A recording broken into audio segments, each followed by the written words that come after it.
উদউনি আস্তাজিব লাকুম, ও বান্দা তুই আমার কাছে চা, আমি তো তোর জরুরত পূরণ করে অগ্রিম দিয়া দিলাম, যা দরকার বেশি দিলাম।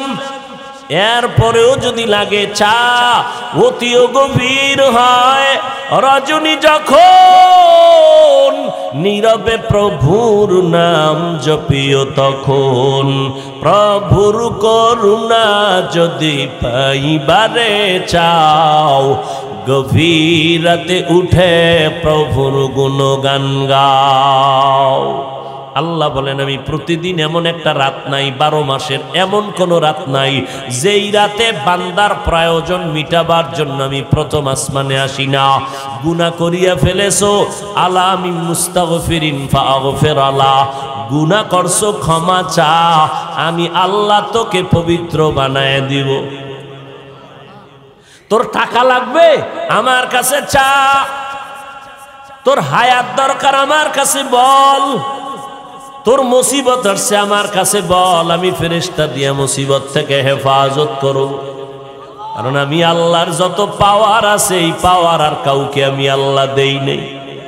আমি আল্লাহ পাক রব্বুল আলামিন তোর উপরে মোহাব্বতের নজর ফালায় রাখছি, আমি তোরে দূরে সরাই নাই।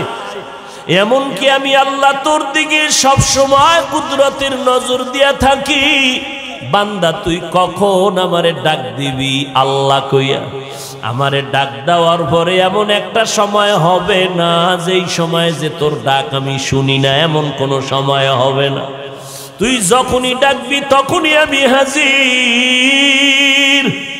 ও বান্দা তোর ডাক শোনার জন্য আমি নজর লাগায় রাখি বান্দা, কারণ আমার আলাদা কোনো ছেলে নাই, মেয়ে নাই যে আমারে ডাকবে, আমার স্ত্রী নাই যে আমার কোনো আলাদা পেরেশানি আছে, আমার কোনো পার্টনার নাই যে আমার ভাগ বসাবে আইসা।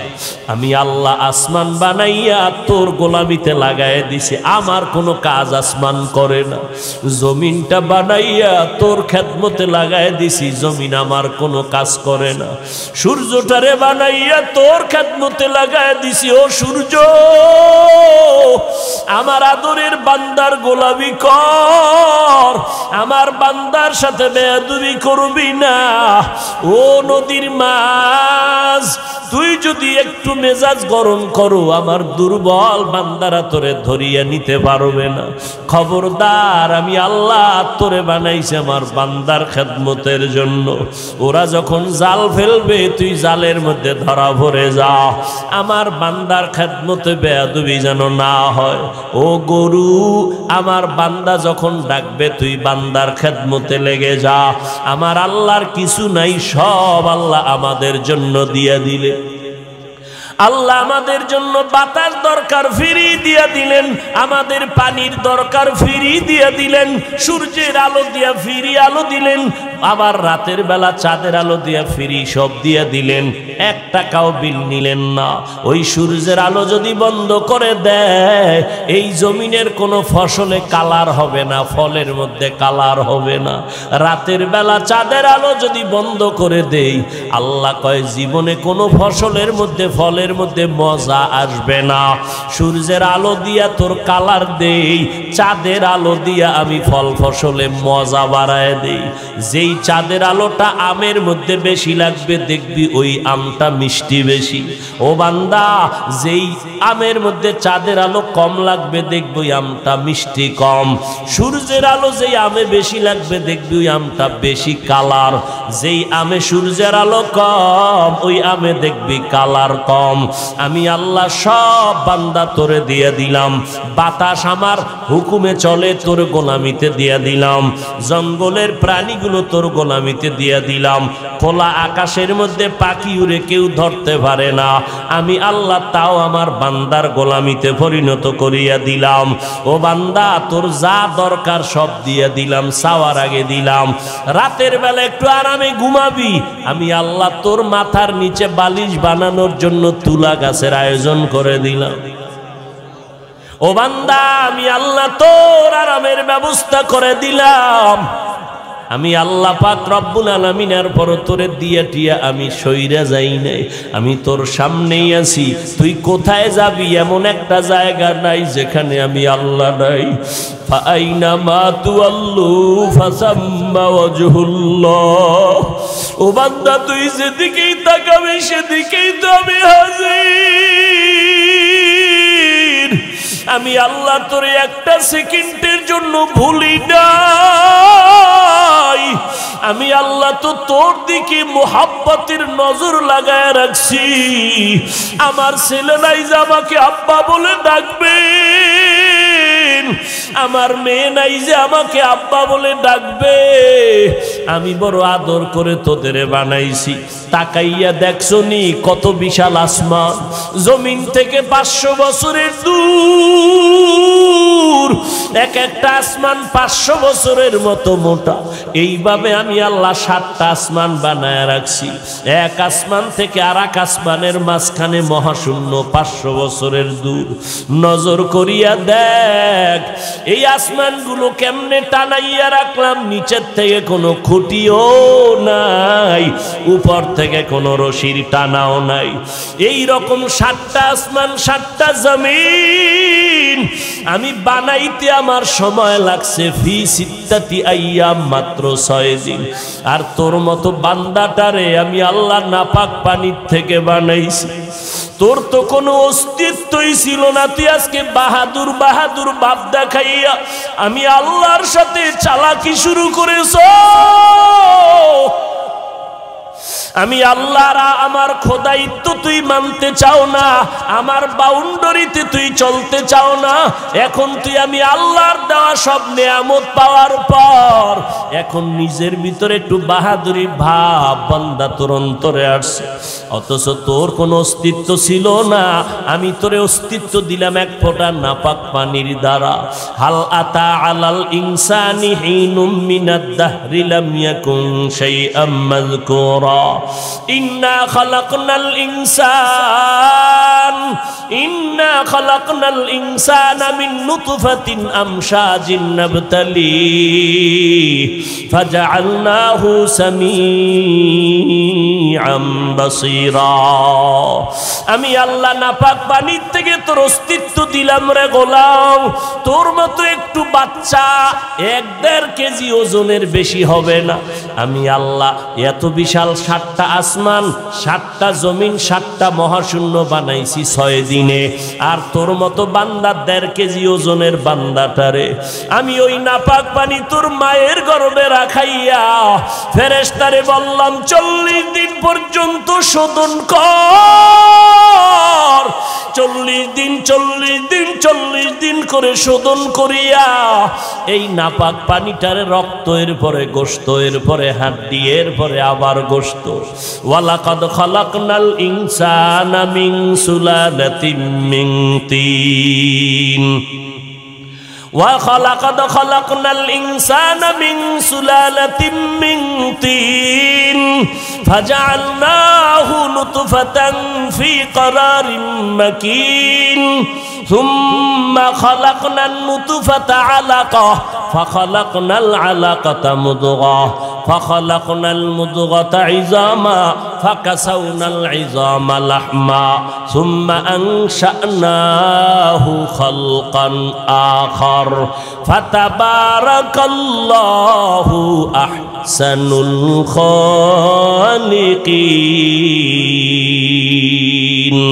আমি আল্লাহ তোরে নাপাক পানির থেকে আস্তে আস্তে বানাইয়া আমি আল্লাহ আসমান জমিন বানাইতে সময় নিলাম 6 দিন। আর তোর মতো বান্দাটারে আমি বানাইতে সময় নিলাম 6 মাসের মতো। তোরে কত আদর করে বানাইছি, তো একটু সময় নিয়ে বানাইছি, অনেক আদর করে তোরে বানাইছি। ফেরেশতা দিয়া হাত পা বানানোর পরে তোর সুন্দর চেহারাটা আমি মাওলার কুদরতের হাত লাগায় দিছি। আমি আল্লাহ তোর চেহারাটারে এত সুন্দর করে বানাইছি। নজর করে দেখছো, শীতের ভিতরে চলতেছো, সব ঠান্ডা বাতাস তোর বডির মধ্যে লাগে না। হাত মোজা পা মোজা লাগায়া চলো। পোশাক দিয়া পুরা বডি ডেকে বেরোছো, কিন্তু চেহারাটা ডাকো নাই, সব ঠান্ডা ধুলাবালু চেহারায় লাগে। কিন্তু দেখ আমি আল্লাহর কুদরত, গোসলখানায় যখন ঢুকবি, জামা কাপড় খুলিয়া যখন গোসল করবি, ওরে বান্দা তোর ফুল বডিতে সাবান না দিলে ময়লা যায় না। আর যেই চেহারা খোলা রাখছো, যত ধুলাবালু লাগলো সাবান লাগবে না, হালকা পানি দিয়ে ধুইয়া দেখ, অত্যন্ত ফুল বডির মধ্যে চেহারাটা সুন্দর। কাদের কুদরত দারি বরকামাল, আন্তা রব্বি আন্তা হাসবি যুল জালাল, তুহি কাদের জলিলুল্লাহ জাহাদার, বহার হালে তুহি মেরা নেগাহদার। আল্লাহ তাআলা এত সুন্দর করে তোমাকে আমাকে বানাইলেন। আল্লাহ বলেন, বান্দা তুই আমার গোলামি করবি না তো কার গোলামি করবি বল। আমি আল্লাহ তোরে চলার মতো শক্তি দিলাম, কথা বলতে পারতি না, শক্তি দিলাম আমি আল্লাহ। তুই যেদিন দুনিয়াতে আসছো দাঁত আসিননি, আব্বাজান কোনোদিন দোয়া করে না আল্লাহ দাঁত দাও। আমি আল্লাহ জমায় মতো দাঁত দিলাম, আমি আল্লাহ হাঁটতে পারো না, হাঁটার শক্তি দিলাম। আমি আল্লাহ তোর খাওনের দরকার খানা দিলাম, সব দিলাম আমি। আর ইবাদত করবি আর একজন আর হয় না। অতএব আমি আল্লাহ যতক্ষণ তোর সাথে আছি গোলামি আমি আল্লাহর করবি। এই কথাটাই কালেমার প্রথম অংশে আমাদের শিক্ষা দিল, লা ইলাহা ইল্লাল্লাহ, আল্লাহ ছাড়া আর কোনো ইলাহ নাই, মাবুদ নাই, মাশুক নাই। অতএব আল্লাহ আছেন যতক্ষণ গোলামি করবি ততক্ষণ। এখন আল্লাহর গোলামি করতে গিয়া পেরেশান হয়ে গেছো। নামাজ পড়া আল্লাহর গোলামি, আল্লাহর গোলামি করতে গিয়া রোজা রাখবো, যাকাত দিব, কিন্তু নিয়ম জানি না। প্রশ্ন হয়ে গেল ইবাদত কেমনে করব? আল্লাহ কয় ডাইনে বামে দৌড় দিবি না। আমার এই ইবাদত আর গোলামির জবাব দেওয়ার জন্য আমার নামের সাথে আর একটা নাম লাগায় দিছি, মুহাম্মাদুর রাসূলুল্লাহ। লা ইলাহা ইল্লাল্লাহর মধ্যে যত ইশকাল হবে, প্রশ্ন হবে, সব প্রশ্নের জবাব হবে কালেমার দ্বিতীয় অংশ, মুহাম্মদের তরিকা ছাড়া কোনো জবাব নাই। কালেমাই হুরি, কালেমায় কি চায় আমার কাছে খবর নেই। লা ইলাহা ইল্লাল্লাহ আমার কাছে চায় আজীবনের জন্য গোলামি করবি, এক সেকেন্ড ডান বাম করা যাবে না, আল্লাহর গোলামি করবি। মুহাম্মদুর রাসূলুল্লাহ শিখায়। আরে লা ইলাহা ইল্লাল্লাহ যদি কোথাও আটকাইয়া যাও, মুহাম্মদুর রাসূলুল্লাহ এর থেকে জবাব নিয়া লা ইলাহা ইল্লাল্লাহকে মজবুত করো। লা ইলাহা ইল্লাল্লাহর জিন্দেগি তৈরি করো, মুহাম্মদের রং লাগাও। আমার নবীর আদর্শের বাইরে কোনো আদর্শ মানা যাবে না, কারণ দুনিয়ার সকল আদর্শগুলো নাপাক, একমাত্র আমার মদিনার নবীর আদর্শই হলো পাক। আমার নবীর আদর্শের মতো পবিত্র কোনো আদর্শ নাই রে ভাই। সাউন্ড বাড়া। আমার নবীর আদর্শ কেমন পাক। নবী যখন মক্কা নগরীতে এসেছিলেন, মক্কার মাটি না পাক, মানুষ না পাক, চূড়ান্ত চরিত্রহীন মানুষ। আমার নবীর আদর্শ পাইয়া মক্কার চরিত্রহীন মানুষ এত দামি হয়ে গেল, আল্লাহ নিজে তাদেরকে নগদ জান্নাতের টিকিট পাঠায় দিয়েছেন। জান্নাতের নগদ টিকিট পেয়ে গেলেন 10 জন সাহাবা। এর মধ্যে প্রথম সিরিয়ালের নাম কার? কথা কয় না। আবু বকরের জীবনীটা পড়ে দেখেন। জান্নাতের টিকিট পাওয়ার পর আবু বকরের হালাত পাল্টে গেল, ইবাদত বাড়ায় দিল। মায়ার নবী বলেন, আমি একদিন রাতের গভীরে হুজরা থেকে বের হয়ে শুনি নববীর মধ্যে মসজিদে কান্নার আওয়াজ। নজর লাগায় দেখি আবু বকর তাহাজ্জুদে দাঁড়ায় কাঁদতেছে। মায়ার নবী বললেন, আবু বকর আপনি কেন নামাজে কাঁদলেন? আবু বকর বলে নবী, কান্নার কারণ হলো হাসরের ময়দানের ভয়ের কথা মনে পড়েছে। আমার আল্লাহ বলেছেন, আম্মা মান খাফা মাকামা রাব্বিহি ওয়া নাহান নাফসা আনিল হাওয়া ফাইন্নাল জান্নাতা হিয়াল মাওয়া। আল্লাহর আদালতে দাঁড়াইয়া হিসাব দেওয়ার ভয় অন্তরে জমা করে যদি কেউ গুনাহ থেকে নিজেরে বাঁচাও, তোমার ঠিকানা হবে স্থায়ী শান্তির জায়গা, জান্নাতুল মাওয়া। আল্লাহর আদালত বড় ভয়ঙ্কর আদালত, ইনসাফের আদালত, কোনো জুলুম করা হবে না। আল্লাহর আদালত বড় ভয়ঙ্কর আদালত। আম্মা জান আয়েশা রাদিয়াল্লাহু আনহা বলতেছেন, একদিন তাকায় দেখি মায়ার নবী আমার হুজরায় বসে বসে কান্না করে। ও পর্দার আড়ালের আম্মা জানেরা আছেন? হ্যাঁ, এরে আম্মা জানেরা, আপনারা নবীদের মা, সাহাবায়ে কেরামের মা, আউলিয়ায়ে কেরামের মা, হাফেজে কোরআনের মা। এরে আম্মা জান, আপনারা আয়েশা রাদিয়াল্লাহু আনহার মতো নারী, ফাতেমা রাদিয়াল্লাহু আনহার মতো নারী, খাদিজা রাদিয়াল্লাহু আনহার মতো নারী। এই জমিনে যত ভালো সন্তান আছে সব মায়ের অবদানের কারণেই আসছে রে মা। ও আম্মা জানেরা, এই জমিনে যত ভালো ভালো সন্তান সব আপনাদের কারণেই। কারণ গাছ ভালো হলে ফল ভালো হবে, মায়ের আদর্শ যদি ভালো হয় তো সন্তান ভালো হবে। ওসি সাহেবের ব্যবহার ভালো, এসপি সাহেবের ব্যবহার ভালো, ডিসি সাহেবের ব্যবহার ভালো, চেয়ারম্যান মেম্বারের ব্যবহার ভালো। খোদার কসম করে বলবো, তদন্ত করে দেখো, এই ভালোর পেছনে খুঁজে দেখবা মায়ের জীবনের অবদান। এসপি সাহেব ছুটি নিয়ে বাড়ি গেছে, আম্মা জান খানা খাওয়াইতে বসাইয়া ফাঁকে ফাঁকে কিছু বয়ান দেয়। যেদিন এসপি সাহেব অফিসে যাবে, মা ডাক দিয়া কয়, রে বাবা, আল্লাহ তোরে সম্মানের চেয়ারে বসাইছেন, আমি মা একটা দাবি করব, মানবিনি? এসপি সাহেব কয়, আম্মা মানবো বলো। মা বলে, কোন দিন মরে যাই বলা যায় না, পারলে দোয়া করিস। তবে আমার একটা দাবি, সম্মানের চেয়ারে যতদিন বসবি কোনোদিন হারাম টাকা খাবি না। কে কয়? মা। আর একটা দাবি, গরিবের উপরে জুলুম করবি না। এসপি সাহেব কয়, মাগো,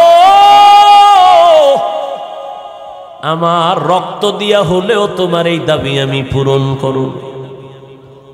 চেয়ারের মধ্যে বসার পরে যখনই দেখে টাকার বস্তা, মায়ের কথা মনে ভরে গেছে। তাড়াতাড়ি আমার চোখের আড়াল কর, তোরাও যদি এর মধ্যে হাত দাও তোদের বিচারের কাঠ গড়ায় নিব। গরিবের উপরে জুলুম করে না। মায়ের উপদেশ কলিজার আপন বানাইয়া এই জমিনের মধ্যে চেয়ারম্যানের ব্যবহার ভালো, এসপির ব্যবহার ভালো। এরে আম্মা জানেরা, আপনারা যদি একটু সতর্ক থাকেন, সন্তানগুলো আদর্শওয়ালা হয়ে যাবে।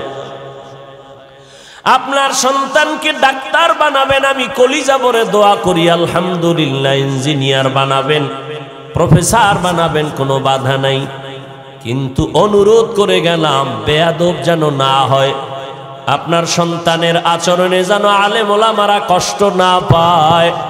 আপনার সন্তানের ব্যবহারে যেন এলাকার কোনো মুরব্বীরা কষ্ট না পায়। আপনার সন্তানের আচরণে যেন অন্য সন্তান নষ্ট হয়ে না যায়। এর পেছনে আপনার যথেষ্ট পরিমাণ ত্যাগ আর অবদান থাকতে হবে। সন্তানটারে আদর্শওয়ালা বানান, কোরআন শরীফটা শিখায় দেন, 5 বেলার নামাজের জন্য তালিম দেন। এরে আম্মা জান, দেখবেন আপনি মরিয়া গেল, সন্তান ডাক্তারি করবে, কোরআন পড়ে মায়ের জন্য দোয়া করবে। আপনার সন্তানের ব্যবহার দেখলে এলাকার মানুষ শুধু সন্তানের জন্য দোয়া করবে না, সন্তানের মায়ের জন্য সবাই কলিজা ভরে দোয়া করবে। ও যুবক, কয়দিন আর যৌবনের বাহাদুরি করবারে বাবা? আল্লাহর মোহাব্বত নিয়ে এখনো কেন সামনে আগাও না? আমার আল্লাহকে ফাঁকি দিয়া কই যাইবা? আমার আল্লাহকে ফাঁকি দিয়া যাওয়ার কোনো রাস্তা নাই রে বাবা। রাস্তা দুইটা, একটা জান্নাতের আর একটা জাহান্নামের। জান্নাতের রাস্তা বাদ দিয়া যেদিকেই যাবা সেদিকেই দেখবা শুধু জাহান্নামের আগুন জ্বলে আর আগুন জ্বলে। কোথায় যাইতেছ রে যুবক?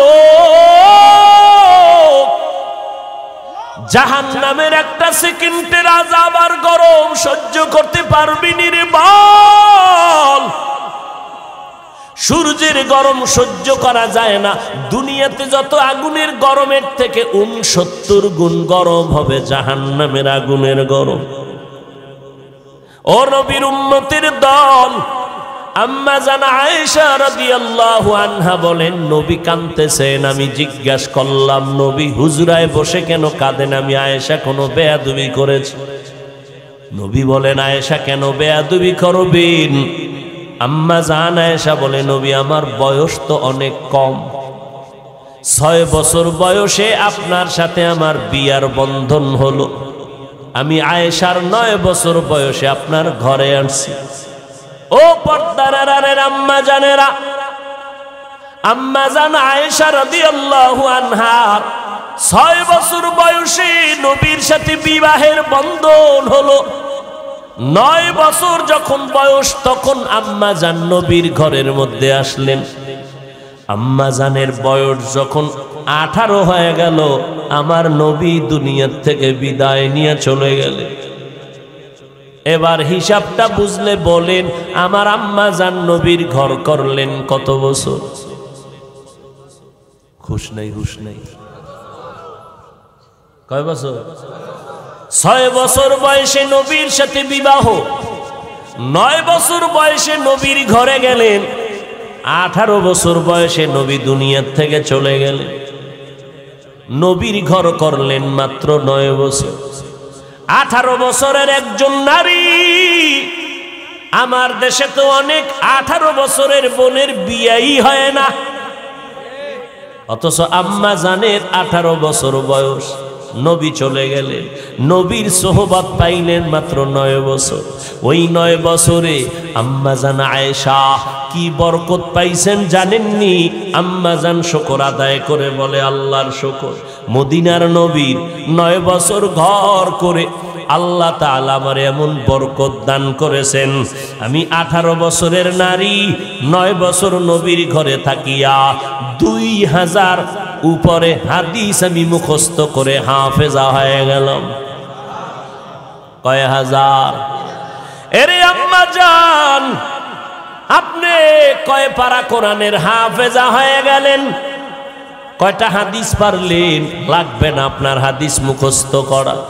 ফজরের নামাজের পরে সূরা ইয়াসিনটা তেলাওয়াত করবেন, যোহরের নামাজের পরে সূরা রহমানটা তেলাওয়াত করবেন। ও যুবক, শুধু নারী না, তুমিও করিও। ফজরের নামাজের পরে সূরা ইয়াসিন, যদি সময় থাকে সূরা মুজাম্মিল পড়িও। এরপরে যোহরের নামাজের পরে সূরাতুর রহমান, সময় থাকলে সূরা ফাতাহ তেলাওয়াত করিও। আসরের নামাজের পরে সূরা নাবা, যদি সময় থাকে রে বাবা সূরা দোকানটাও পড়িও। মাগরিবের নামাজের পরে সূরাতুল ওয়াকিয়া, সময় থাকলে আরেকবার সূরা মুজাম্মিল পড়িও। এশার নামাজের পরে রে বাবা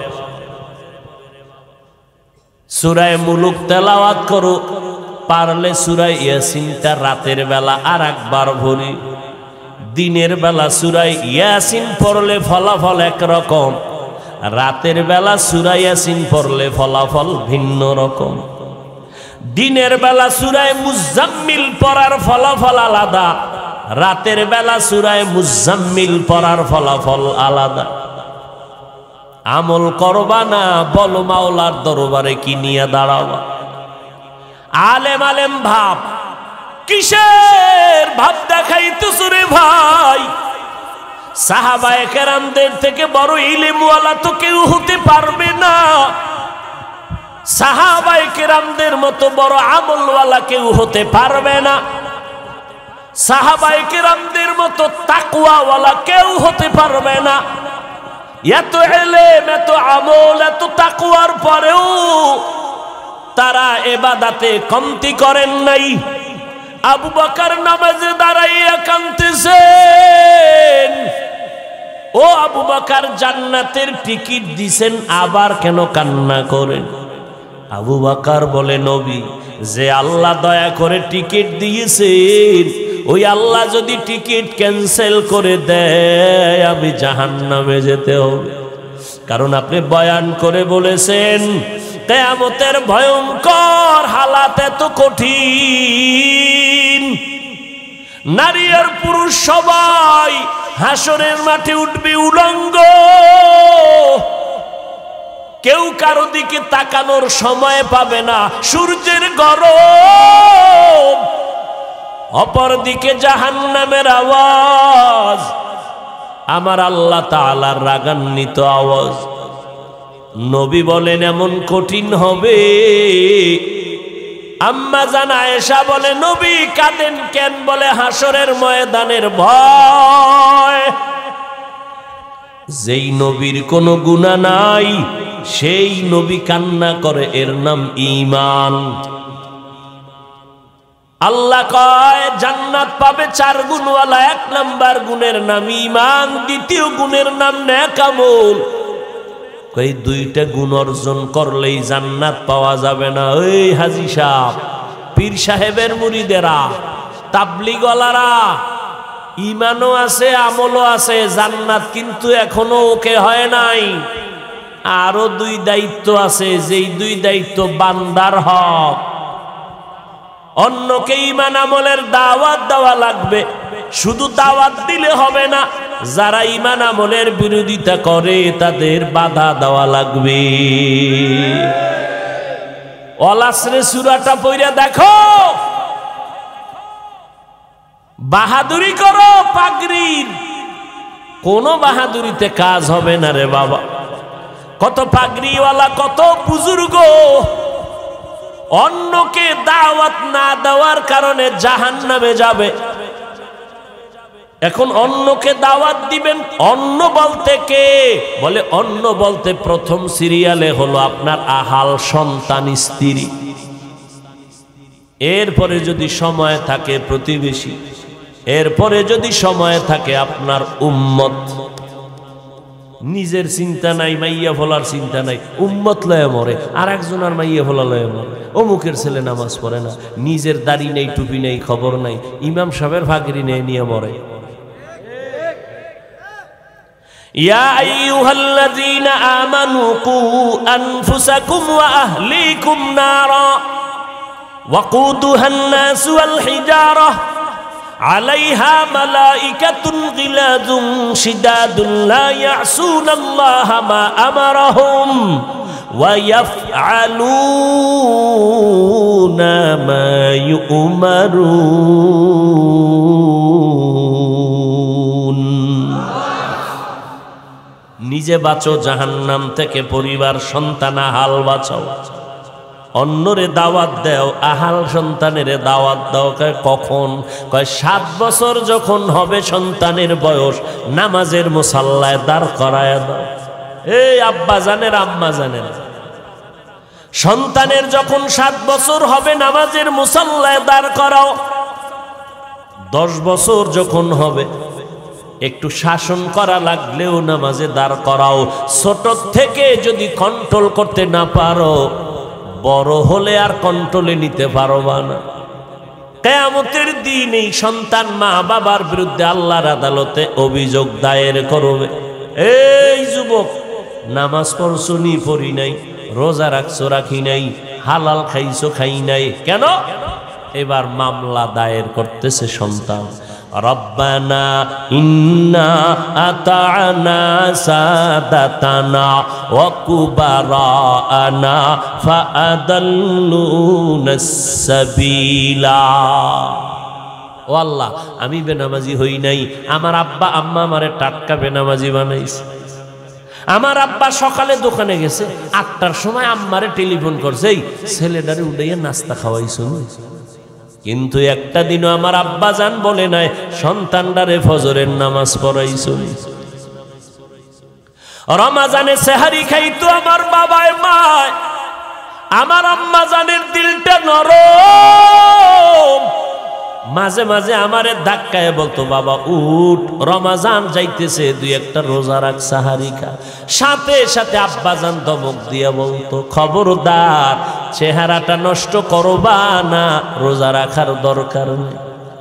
ওই কুলাঙ্গার বাবাকে জিজ্ঞাসা করি, ও বাপ নামের কলঙ্ক, রোজা রাখলে তোমার সন্তানের চেহারা নষ্ট হবে, মোবাইলটা চালাইয়া সারাটা রাত্র কবিরা গুনাহ করে করে চেহারাটা কাটন কাটন করে ফেলেছে, বলো এর হিসাব কেমনে দিবা?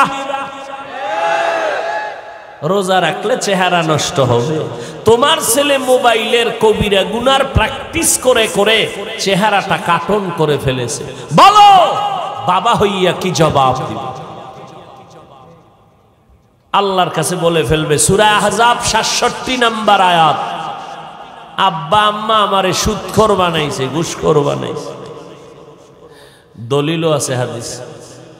ক্বালান নবী সাল্লাল্লাহু, ভাত খাই না এখন, খুব কষ্ট হইতেছে কথা বলতে, তো শেষ দিক সীমানায় না যায়, শেষ করি কেমন?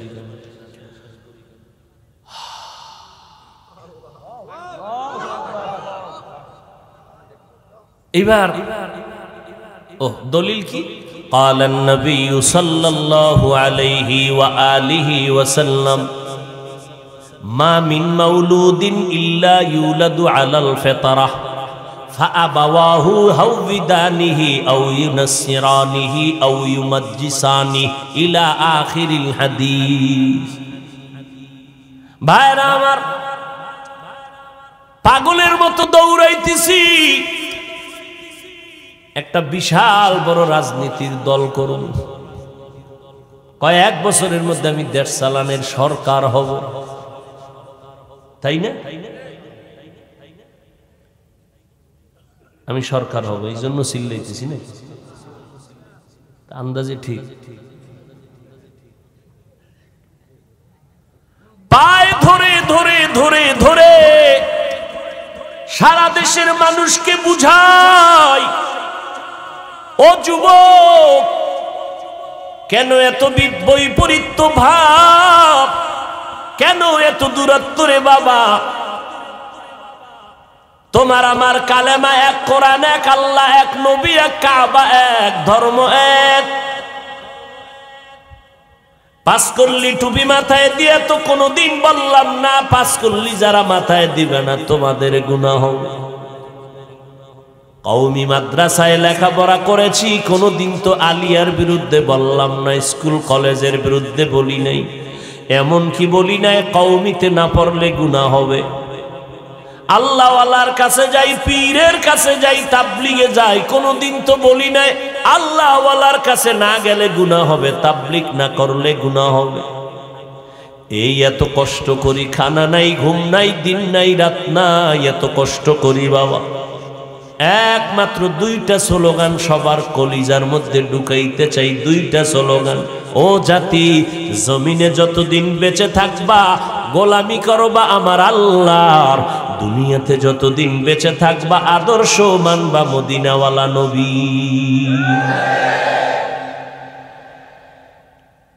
এই কিন্তু এই 2 স্লোগানের মধ্যে যদি কেউ পর্দা ফালাও, এক বিন্দু রক্ত থাকতে তা সহ্য করা হবে না,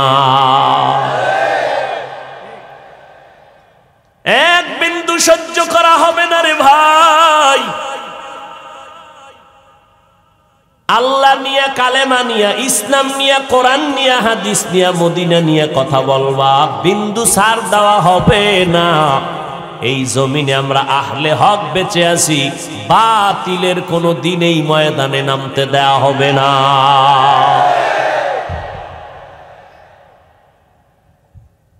যতই চালাকি করো সাবধান। অনুরোধ করে বলছি রে যুবক, আমি তো কোনো দল করি না যে তুমি আমার উপরে একটা ছুরি মারো বা একটা আঙ্গুলের টার্গেট করো, বা যে উনি বোধহয় দল করার জন্য নিজের দল গুছানোর জন্য স্লোগান দেয়। আমি আহলে হকদের যত নাম নেই সবার নাম নেওয়ার চেষ্টা করি, একচেটিয়া কিছু বলি না, দিল থেকে সবাইকে মোহাব্বত করার তাগিদেই কথা বলি। কিন্তু খবরদার, আমার বিরোধিতা যত করো, বিন্দু থেকে বিন্দু কোনো জবাব নাই, আফসোস নাই। তবে আল্লাহ নিয়া, ইসলাম নিয়া, কোরআন হাদিস নিয়া, নবী নিয়া কথা বললে এই বিষয়ে জবানকে বন্ধ রাখা যাবে না। কারণ আমরা বাতিলের গোলাম না, আমরা বানরের বংশধর না, আমরা আদমের বংশধর।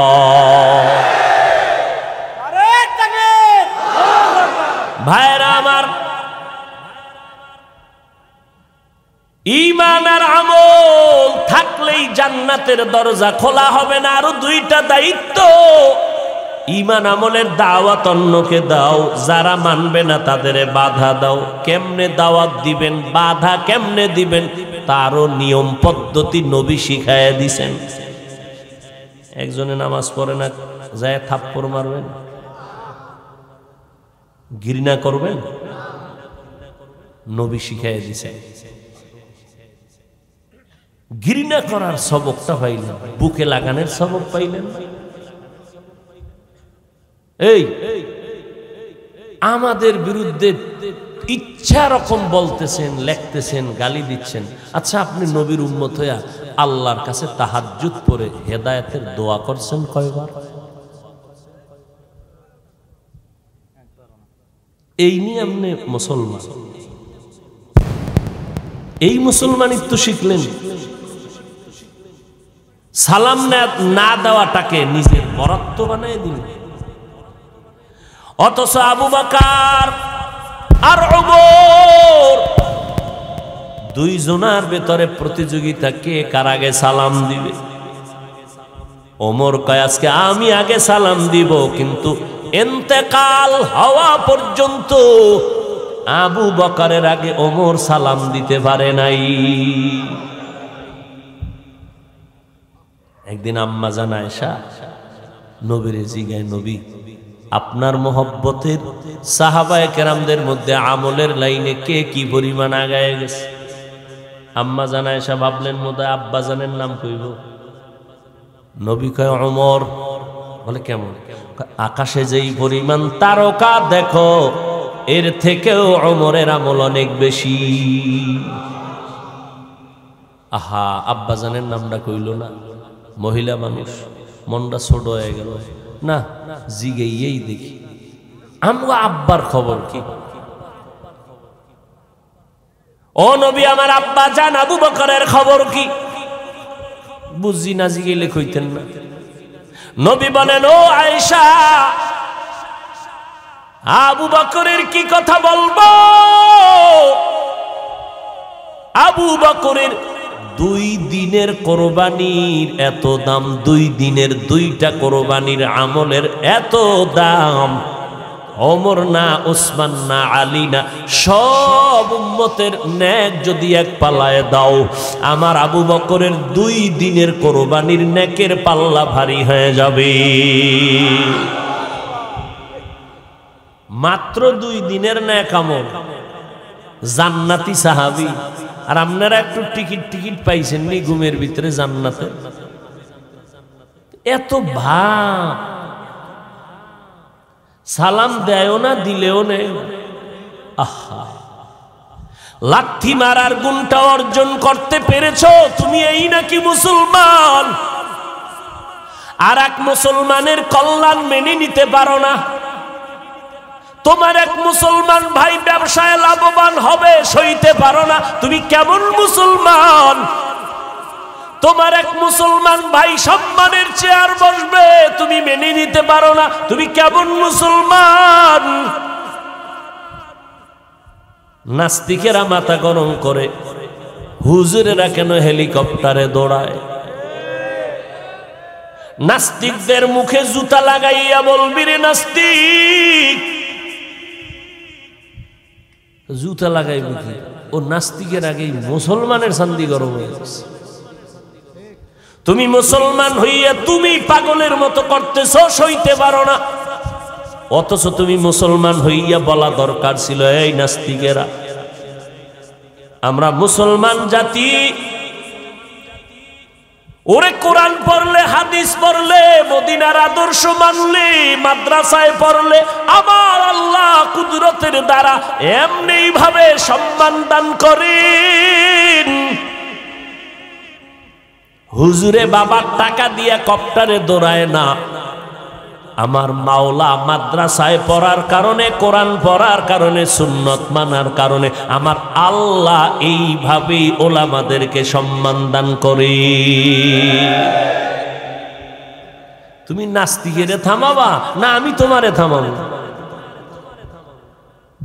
কেমন মুসলমান হয়েছ? গালি দিলা 1000 বার, হেদায়েতের দোয়া করলা না একবার?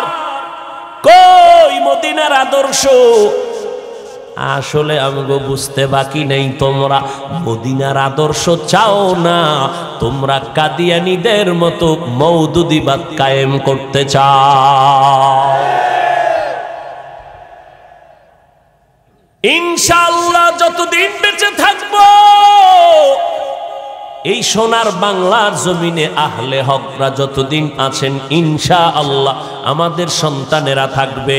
হাটহাজারীর হুজুর, হাফিজি হুজুর, পীরজি হুজুর রাহমাতুল্লাহ আলাই, ও বাবা, সমস্ত উলামায়ে কেরামরা আজীবন বাতিলের বিরুদ্ধে কথা বলেছেন।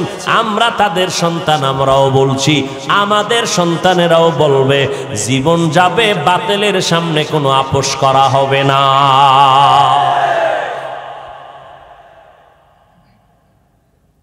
আল্লাহ হেদায়াত দান করুন। 4 গুণালারা জান্নাত পাবে। 1 নাম্বার গুণের নাম ঈমান, 2য় গুণের নাম নেক আমল, 3য় গুণের নাম ঈমান আমলের দাওয়াত অন্যকে দাও। 4 নাম্বার আমল গুণ হলো ঈমান আমলের বিরোধিতা যারা করবে তাদের বাধা দাও ধৈর্যের সাথে। এরে নবীর উম্মতের দল, ঈমান আমল আপনার থাকলে আপনি আমল করেন, ঈমানও আছে, জান্নাত এখনো রেডি না, অন্যদের দাওয়াত দিতে হবে। দাওয়াত দিয়েও শেষ করা যাবে না। আপনার ঘরের মধ্যে যদি গান বাজে বন্ধ করতে হবে। আপনার সন্তান যদি নামাজ না পড়ে নামাজ পড়াইতে হবে, বিরোধিতা করলে বাধা দিয়া ফিরাইতে হবে। ও আল্লাহর বান্দারা, ও পর্দার আড়ালের আম্মা জানেরা, ও কলিজার যুবক ভাইয়েরা আমার, কয়দিন আর ডাক্তার আমি রোগী, কিন্তু এই বাহাদারি কতক্ষণ চলবে? সাদা কাপনে প্যাকেট হওয়া পর্যন্ত। যেদিন সাদা কাপনের প্যাকেট হয়ে যাব, ওই দিন কাফনের উপরে লেখা থাকবে না বক্তা সাহেবের লাশ, ইমাম সাহেবের লাশ, এইটা মুক্তাদির লাশ। একাকার হয়ে যাবে লাশ। জানাজা পড়াইয়া কবরের মধ্যে নিয়ে রাখবে। আমার গায়ের জামা গেঞ্জি গুলো আমার আপন জনেরা বেলেট দিয়া কেটে রাখবে। ও নবীর উম্মতের দল, জাহান্নামের আযাবের ভয়ে যদি আমার নবী নিজে কান্না করতে পারেন, আবু বকর যদি কান্না করে নামাজে দাঁড়াইয়া, ওমর কান্না করতে পারেন, আপনার আমার কি পরিমাণ কান্না করা দরকার? কপাল বড় খারাপ, গুনার কারণে হাত না পাক, চোখ না পাক, জিহ্বা না পাক, অন্তর না পাক, চোখে পানি নেই, পানি নাই, পানি আনার চেষ্টাও করি না। নবী বলেন কান্না করো, যদি কান্না না আসে বাহানা করো, তাতেও সওয়াব। চোখের পানির এত দাম, আল্লাহর দরবারে 1 ফোঁটা চোখের পানি ছেড়ে দিলে আল্লাহ বলে জিন্দেগি যত অন্যায় করেছে 1 ফোঁটা চোখের পানির বদৌলতে মাফ করে দিব। নবী বলেন গাভীর ওলান থেকে দুধ বের করে ভেতরে যেমন ঢুকানো সম্ভব না, কান্নাওয়ালা বান্দাকেও জাহান্নামে ঢুকানো আর সম্ভব হবে না।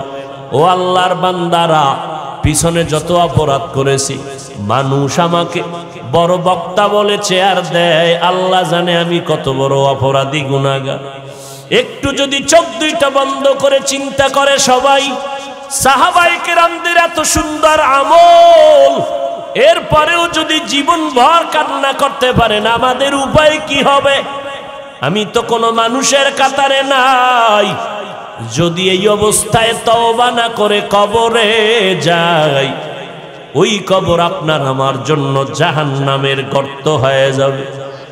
ও আল্লাহর বান্দা, এই কবরে কে পীর, কে মুরিদ, কে বক্তা, কে শ্রোতা, কোনো ভেদাভেদ হবে না। সবার বেলায় তিনটা প্রশ্ন করা হবে। ও আল্লাহর বান্দারা, জবাব যারা দিতে পারবে তারা জান্নাত পাবে, যারা পারবে না জাহান্নামের আগুনে গ্রেফতার হয়ে যাবে। বরকতের মাস শাবান, সামনে রমজান আসতেছে রে বাবা, তৈরি হয়ে যাও। এই মাসের ভেতর একটা বরকতের রাত আসতেছে, লাইলাতুন নিসফি মিন শাবান, শবে বরাত। এইটা নিয়েও কিন্তু বাতিল ফেরকারা প্রোপাগান্ডা ছড়াবে। শবে বরাত বলতে কিছু নাই। আমাদের উলামায়ে আহলে হক চ্যালেঞ্জ দিয়েছেন, শবে বরাত নাই মানি কোরআনের আয়াতের দ্বারাও প্রমাণ আছে, অসংখ্য হাদিস দ্বারাও প্রমাণ আছে। অতএব যারা বলবে শবে বরাত বলতে কিছু নাই, তারা ভণ্ড। লাইলাতুন নিসফি মিন শাবান, এই শবে বরাত সহ রমজানে আসার আগে ইবাদতের জন্য নিজের কোমর বাঁধো, মজবুত করো। রমজান আসলে যেন অজুহাত দিয়া না বলো, হুজুর মাজায় ব্যথা, 8 রাকাতের বেশি পারি না। খবরদার, এখন থেকেই তৈরি হয়ে যাও।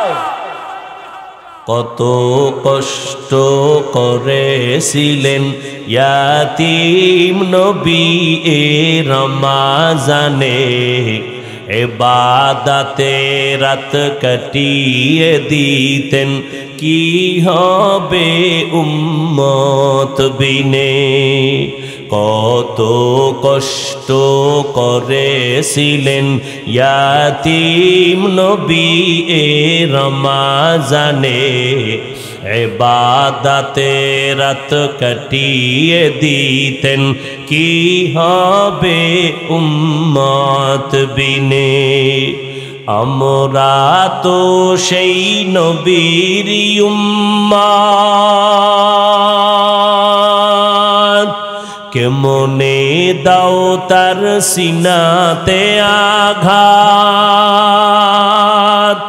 মরণের ভয় নাই কি তোমার, কি হবে যে শেষের গতি। বলবো না ভোলা যায় নাকি মাহে রমজানের স্মৃতি। বলবো না ভোলা যায় নাকি মাহে রমজানের স্মৃতি। এ মাসের কত ফজিলত জানো কি মুসলিম জাতি। বলবো না ভোলা যায় নাকি মাহে রমজানের স্মৃতি। মাজা ব্যথা বাড়াইবেন রমজান আইলে। ও ভাই, তারাবি বেশি পড়লে কম সওয়াব বেশি না কম বলেন? রমজানে একটা ফরজের দাম কত? 70 গুণ বেশি। রমজান ভাই আমল করবেন না, কোন মাসে করবেন?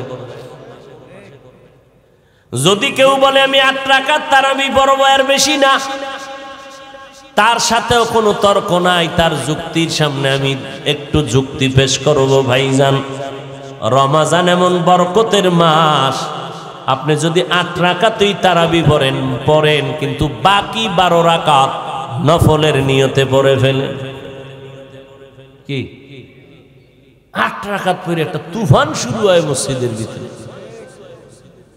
কে কার আগে যাবে? আমি গুলশানে জুমা পড়াই, স্পষ্ট রমজানের শুরুতে বলে দে, এই 8 রাকাতওয়ালা মাজা ব্যথা যাদের, আপনারা বারান্দায় নামাজ পড়বেন, তারাবি ভিতরে না। ওখান থেকে পড়ে পড়ে চলে যাবেন, 20 রাকাতওয়ালাদের দিলে যেন ধাক্কা না লাগে। খবরদার, ইবাদত করবেন আল্লাহর। বাহাদুরি কেন, অহংকারী কেন? 8 রাকাত পড়বেন মেনে নিলাম, বাকি 12 রাকাত নফলের নিয়তে পড়েন। রমজানের নফল আমলের সওয়াব বেশি, এই মাসে করবেন না তো কোন মাসে করবেন? আল্লাহর জন্য পড়বেন। আমার সাথে রাগ কইরে আপনি 12 রাকাত বাদ দেন কেন? ওমরে ফারুকের সাথে রাগ করেন কেন? ওমরে ফারুকের সাথে তো আল্লাহ রাগ করে না। ওমরে ফারুকের দাম কত? আল্লাহ ওমরে ফারুকের উপরে খুশি হইয়া কোরআন শরীফে আয়াত নাজিল করেছেন। ওমরে ফারুকের সাথে রাগ করে, আহা, আল্লাহ মাফ করে দেন। তাহলে কয় গুণ আলারা জান্নাত পাবে? 4 গুণ। ঈমানও আছে, আমলও আছে, জান্নাত রেডি। একজনই ঈমানও আছে, ফাগরি টাগরি সব ঠিক আছে, তসবি টসবি সব ঠিক আছে, জান্নাত রেডি। আরো কয় দায়িত্ব বাকি। এই হলো সূরা আসরের পাওয়ার। এজন্য ইমাম শাফি বলেছেন যে শুধুমাত্র আল আসরে সূরার উপরে যদি আমল করত, আল্লাহ অন্য কোন আয়াত নাজিল নাও করতেন, বিনা হিসাবে জান্নাত পেয়ে যেত। আল আসরে সূরার পাওয়ার বিস্তারিত আলোচনা নয়। আল্লাহ এই 4 গুণওয়ালা মুমিন হইয়া আল্লাহর গোলামি, রসুলের তরিকা মতো সুন্নাত অনুযায়ী চলে ইখলাসের সাথে জীবন যাপন করার তৌফিক দান করে। দোয়া করি আল্লাহ পাক আমাকে আপনাদের সবাইকে আল্লাহ পাক দ্বীনের জন্য কবুল করেন। আল্লাহ, পার্শ্বে মাদ্রাসা আপনারা জানেন প্রতি মাসের 2য় শুক্রবার ইসলাহি ইজতেমা আসর থেকে এশা, আগামী মাসের 10 তারিখ শুক্রবার যাবেন ইনশাআল্লাহ। যারা একান্তই মোহাব্বতের মানুষ, মোহাব্বত করেন, কথা বলার সুযোগ নেই, আসবেন, মাহফিলের তারিখের জন্য যাবেন না। খবরদার, ওদিন 1 সেকেন্ড তারিখ নিয়ে কথা বলার সুযোগ নেই। এমনি যাবেন আল্লাহর মোহাব্বতে। অনেক ওলামায়ে কেরাম আল্লাহর বান্দারা আসে, এক জায়গায় বসবো, কথা বলবো। এখন তো অনেকে হাত বাড়াইলো, মুসাফা করার সুযোগ নেই, হাত মিলানো যাবে না। একজনকে দিলে 100 জনকে দিতে হবে, সেই ধৈর্যও নাই, সেই সময়ও নেই। অহংকারী না? এই জন্য তো দুনিয়ার মানুষ বিচার করে উপরেরটা দেখা, আল্লাহ বিচার করে ভিতরেরটা দেখা। আল্লাহ যদি উপরের আপনার মতো উপরেরটা দেখে বিচার করতে তো কত আগে মাইরে ফেলে। আল্লাহ বিচার করে অন্তর দেখে, আসলে আমার অন্তর কেমন। আল্লাহ আমাকেও কবুল করেন, দীর্ঘ নেক হায়াত দান করেন। সমস্ত ষড়যন্ত্রকারীদের ষড়যন্ত্র থেকে আল্লাহ ইজ্জতের সাথে কুদরতের হাতে নিরাপদে হেফাজত করেন। আলহামদুলিল্লাহি রাব্বিল আলামিন, ওয়াসসালাতু ওয়াসসালামু আলা সাইয়্যিদিল আমবিয়াই ওয়াল মুরসালিন ওয়া আলা আলিহি ওয়া আসহাবিহি আজমাইন। ইয়া আরহামার রাহিমিন, ইয়া আরহামার রাহিমিন, ইয়া আরহামার রাহিমিন। রব্বিরহামহুমা কামা রব্বায়ানি সগীরা। আল্লাহুম্মা ইন্না নাউযু বিকা মিনাল বারাসি ওয়াল জুনুনি ওয়াল জুযামি ওয়া সাইয়্যিল আসকাম। আল্লাহুম্মা ইন্না নাসআলুকা রিযাকা ওয়াল জান্নাহ ওয়া নাউযু বিকা মিন সাখাতিকা ওয়ান নার। اللهم إنك عفو كريم تحب العفو فاعف عنا. اللهم اجعلني في عيني صغيرا وفي أعين الناس